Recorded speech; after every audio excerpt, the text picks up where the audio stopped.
ದಿನ ಅವಳು ಅರಮನೆಯ ತೋಟದಲ್ಲಿ ಶಾಂತವಾಗಿ ಕುಳಿತಿದ್ಲು. ಚಹಾ ಕುಡಿತಾ ಇದ್ಲು.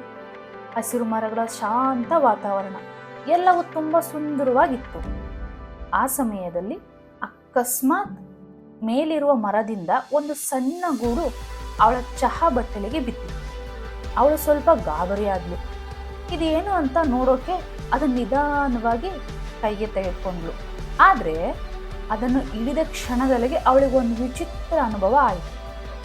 ಆ ಗೂಡಿನಿಂದ ಒಂದು ಸಣ್ಣ ಮೃದುವಾದ ಮಿನುಗುವ ಎಳೆ ಹೊರ ಬರ್ತಾ ಇತ್ತು. ಅವಳು ಆ ಎಳೆಯನ್ನು ನಿಧಾನವಾಗಿ ಎಳೆಯಲು ಶುರು ಮಾಡಿದ್ಳು. ಆದರೆ ಎಳೆದಷ್ಟು ಅದು ಮುಗಿಲೇ ಇಲ್ಲ, ಮತ್ತೆ ಬರ್ತಾನೆ ಇತ್ತು. ಅವಳು ಇನ್ನೂ ಹೆಚ್ಚು ಕುತೂಹಲಗೊಂಡ್ಳು. ಇದು ಎಷ್ಟು ಸುಂದರವಾದ ಎಳೆ, ಎಷ್ಟು ಮೃದುವಾದ ಎಳೆ.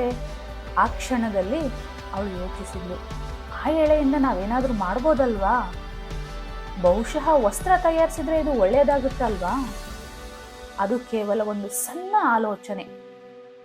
ಆದರೆ ಅದೇ ಆಲೋಚನೆ ರೇಷ್ಮೆ ಎಂಬ ಅದ್ಭುತ ವಸ್ತ್ರದ ಪ್ರಾರಂಭಕ್ಕೆ ಕಾರಣ ಆಯಿತು.